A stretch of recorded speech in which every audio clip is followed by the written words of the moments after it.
Hello प्यारे बच्चों, कैसे हैं आप सब। आशा करती हूँ आप सब अच्छे होंगे। आज मैं आपको कक्षा 6 का अध्याय नंबर 16 पढ़ने जा रही हूँ, जिसका नाम है मूर्ख धोबी। तो बड़ी अच्छी कहानी है ये, मूर्ख धोबी।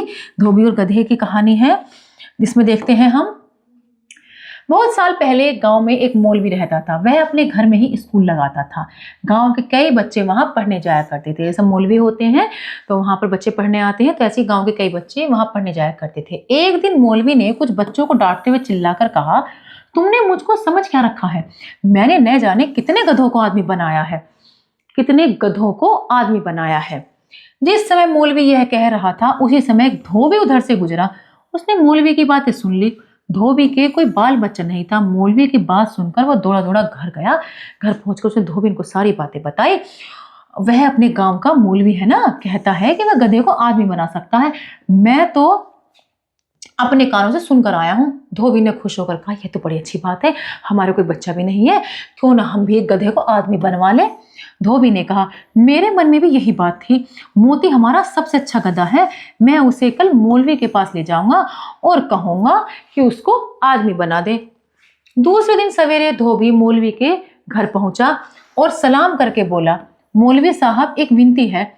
मेरे कोई बच्चा नहीं है, लेकिन मेरे पास गधे कई हैं। मेरे एक गधे को आप लड़का बना दें तो हमारे बुढ़ापे के लिए सहारा हो जाए। मौलवी यह सुनकर हैरान हो गया। उसने कहा, भले आदमी, तुम्हारा दिमाग तो खराब नहीं हो गया? कहीं गधा भी आदमी बन सकता है? धोबी ने गिड़गिड़ा कर कहा, मुझको टालो मत मौलवी साहब, मैं अपने कानों से सुन चुका हूं। कल आप खुद ही कह रहे थे कि आपने बहुत से गधों को आदमी बनाया है। मेरा काम तो आपको करना ही है।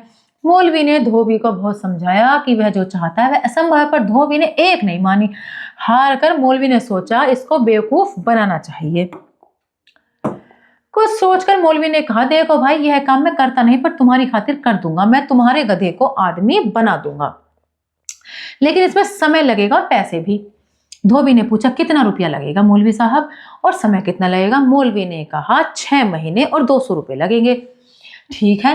धोबी ने घर जाकर धोबी को सारा हाल कह सुनाया। धोबी यह सोचकर बहुत खुश हुई कि अब उनके घर में भी लड़का होगा। उसने जोर पे बचा कर रखे थे, उनमें से 200 रुपये गिनकर धोबी को दे दिए। धोबी अपने गधे मोती को लेकर मौलवी के घर पहुंचा। मौलवी को रुपये देकर वो बोला, मौलवी साहब, यह रहे आपके 200 रुपये और यह रहा मोती। 200 रुपये मांगे थे और एक गधा चाहिए था, अपना मोती वाला गधा दे दिया। जिसका नाम मोती था वो गधा दे दिया। मौलवी ने रुपये लेकर गिने और धोबी से कहा, गधे को आंगन में पेड़ से बांध दो। यह तो बड़ा खूबसूरत गधा है, यह बहुत बड़ा आदमी बनेगा, देख लेना। अब तुम जाओ और 6 महीने बाद आना। धोबी चला गया तो मौलवी ने रुपये तो संदूक में रख लिया और गधे को जंगल में भगा दिया। जब 6 महीने बीत गए तो धोबी फिर मौलवी के पास पहुंचा। उसको देखते ही मौलवी ने कहा, भले आदमी, तुम कहाँ थे इतने दिन? तुम्हारा मोती तो बहुत बड़ा आदमी बन गया है, वह बनारस का काजी हो गया है, वहीं जाकर उससे मिल लो। बनारस का काजी हो गया, वहीं जाकर उससे मिल लो। धोबी ने पूछा, वह मुझको पहचानेगा? मौलवी ने कहा, जरूर पहचानेगा, लेकिन ऐसा करो कि तुम अपने साथ उसका दाने वाला थैला भी लेते जाओ।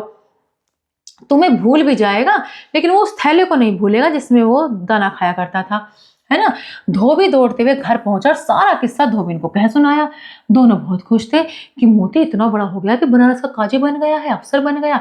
धोबी ने तय किया कि फौरन बनारस जाकर मोती को घर ले आएगा। दूसरे दिन वह बनारस के लिए चल पड़ा। पूछता पूछता वह काजी की कचहरी में जा पहुंचा। दूर से ही उसको देखकर धोबी खुशी के मारे फूला न समाया। उसने मन ही मन कहा, मौलवी कितना होशियार है, मेरे मोती को कितना बड़ा आदमी बना दिया, वो कितना खूबसूरत और बुद्धिमान है। यह सोचते हुए धोबी एक किनारे खड़ा रहा, मतलब वो कचहरी में था, उसको देख रहा था दूर से ही, बड़ा खुश हो रहा था और एक किनारे खड़ा रहा। अचानक काजी ने उधर नजर घुमाई। धोबी ने झट उसको दाने का थैला दिखा दिया। फिर जब भी काजी उधर मुड़ता तो धोबी उसको थैला दिखा देता। मतलब वो सोच रहा था कि वो उसे पहचान ले, उसे इसलिए बार बार वो थैला दिखा रहा था, दाने वाले इसमें दाना खाता था ना, तो बार बार उसे दिखा रहा जब भी काजी उधर देखता। काजी ने बार बार धोबी को ऐसा करते देखा तो उसको बुला लिया। धोबी ने खुश होकर मन ही मन कहा, आखिर मूर्ख ने मुझको पहचान ही लिया। काजी ने धोबी से पूछा, तुम कौन हो भाई, क्या चाहते हो? धोबी को बुरा लगा। उसने कहा, क्यों रे, तू अपने मालिक को भी नहीं पहचानता, इतना घमंड हो गया है तुझे, क्या तू अफसर बन गया है यानी कि है, तो इतना घमंड हो गया है तुझे। उसने थैला उठा कर कहा, अच्छा मुझको भले ही ना पहचान लेकिन इस थैले को तो पहचान, इसी में से रोज दाना खाया करता था। मौलवी साहब ने तुझे आदमी बना दिया तो पिछले सब बातें भूल गया। अब तो आदमी बन गया गधे से तो सब बातें भूल गया। फिर कुछ नरम पड़कर धोबी ने पुचकार कर कहा, चलो बेटा मोती घर चलो, तुम्हारी मालकिन तुम्हारा रास्ता देखती होगी, है ना। अब धोबी ने पुचकार कर उसे कहा, बेटा घर चलो, तुम्हारी मालकिन तुम्हारी रास्ता देख रही होगी। पहले तो पागल समझकर काजी को उस पर दया आई, पर धोबी अपनी जिद पर अड़ा रहा। परेशान होकर काजी ने दरबान को बुलाकर धोबी को कचहरी से बाहर निकलवा दिया। अब तो धोबी के गुस्से का ठिकाना नहीं रहा। वह चिल्ला चिल्ला कर कहने लगा, कितना नमक हराम गधा है, यह तो असल में गधा है। मैंने मौलवी साहब को 200 रुपये देकर इसको आदमी बनवाया और अब इसने मुझे ही धक्के देकर बाहर निकलवा दिया। मैं अभी बच्चे को ऐसा मजा चखाऊंगा कि याद रखेगा। धोबी सीधे मौलवी के घर पहुंचा। मौलवी को सारा किस्सा सुनाकर उसने कहा, मैंने कभी नहीं सोचा था कि मोती ऐसा नमक हराम निकलेगा। अब एक काम और करो, उसे फिर गधा बना दो। मौलवी बोला, अच्छी बात है, उसको मैं फिर गधा बना दूंगा, लेकिन 200 रुपये और लगेंगे। तुम 1 सप्ताह बाद रुपये लेकर आना। 1 सप्ताह के बाद धोबी रुपये लेकर मौलवी के घर पहुंच गया। इसी बीच मौलवी ने मोती को जंगल से पकड़कर अपने आंगन में बांध रखा था। ठीक है, इतने दिनों में 7 दिन तक वो फिर से उसी गधे को पकड़ कर लिया और अपने आंगन में बांध लिया। धोबी ने पहले तो मोती को 2-4 लातें लगाई, फिर मौलवी को रुपये देकर मोती को खोला। उसको 2-4 लातें और लगाकर धोबी ने पूछा, कहिए काजी साहब, अब तो मुझको पहचानते हैं ना, मैंने भी कैसा मजा चखाया, फिर गधे से गधा बनवा दिया। तो ऐसे ऐसे मूर्खों की कहानी भी होती है। अपनी बुद्धि से भी काम लेना चाहिए और सच्चाई को समझना चाहिए। आशा करती हूँ आपको यह अध्याय अच्छे समझ में आया होगा। मिलते हैं अगली कक्षा में। धन्यवाद।